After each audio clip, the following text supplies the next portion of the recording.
अर्शदीप, मैं माफी के साथ आपको रोकना चाहती हूँ, अहम जानकारी आप भी दे रहे हैं, लेकिन डीजीपी पंजाब इस वक्त प्रेस कॉन्फ्रेंस कर रहे हैं, उन्हें सुन लें। बनाने के लिए आईजी रेंज को मेरी तरफ से कह दिया गया है।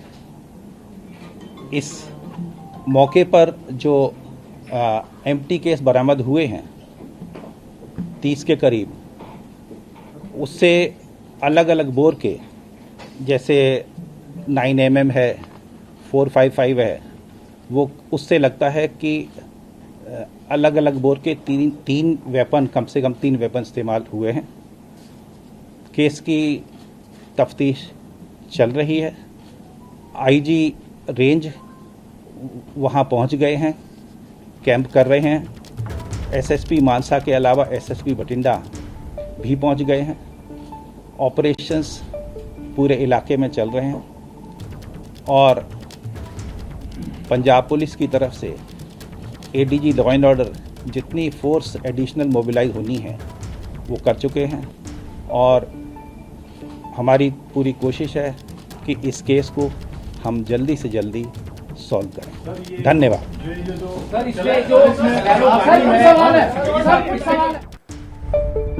तो डीजीपी वीके भावरा की तरफ से ये प्रेस कॉन्फ्रेंस, जिसमें एक अहम जानकारी दी गई है। ये बताया गया है कि इस हत्याकांड की जांच एसआईटी करेगी, यानी कि ये जो केस है वो एसआईटी को सौंप दिया गया है। अब एसआईटी इस पूरे मामले की तफ्तीश करेगी। एक और महत्वपूर्ण जानकारी वो ये कि इस हत्याकांड में 3 हथियारों का इस्तेमाल हुआ है। 3 तरह के हथियार जो कि इस्तेमाल किए गए, जिनसे गोलियां दागी गई हैं, और जल्द से जल्द केस सुलझाने का दावा भी कर रहे हैं कि जल्द से जल्द इस पूरे मामले की तफ्तीश पूरी कर केस सुलझा लिया जाएगा। पंजाब के डीजीपी वीके भावरा जो बता रहे थे कि 9mm की पिस्टल का इस्तेमाल इसमें हुआ है और लॉरेंस बिश्नोई गैंग पर हत्या का शक जाहिर किया जा रहा है, फिलहाल शुरुआती तौर पर।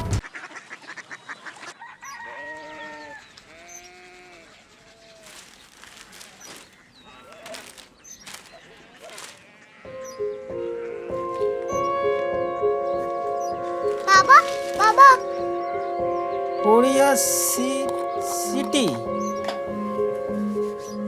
जानी ना,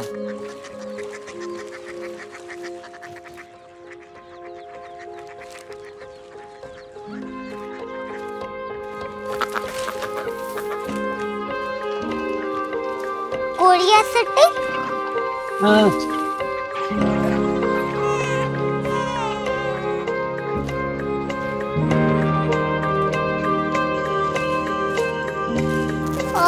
कोरिया सिटी कहाँ पे है? शहर अंग्रेजी लगे हैं।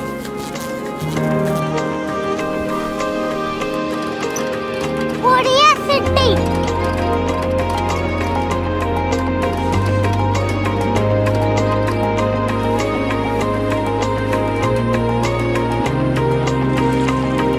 वो बहुत दूर है।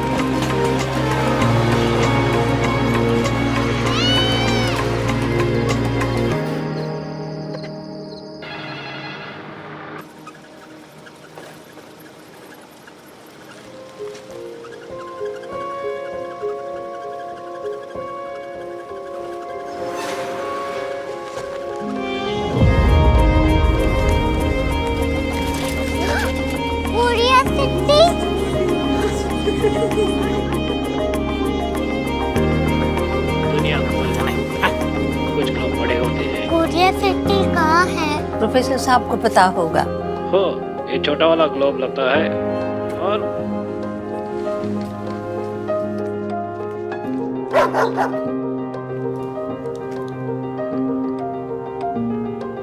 पता नहीं, मेरी बेटी से जाके मिल लो, शायद उसे मालूम हो।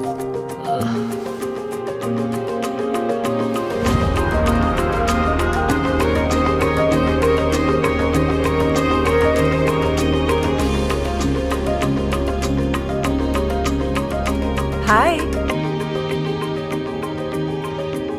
बाबा ने भेजा है। Come here. Korea city.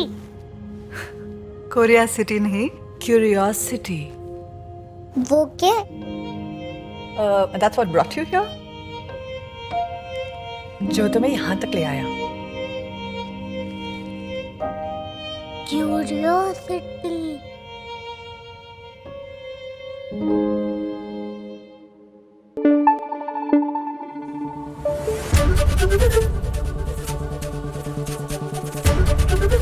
ABP news आपको रखे आगे।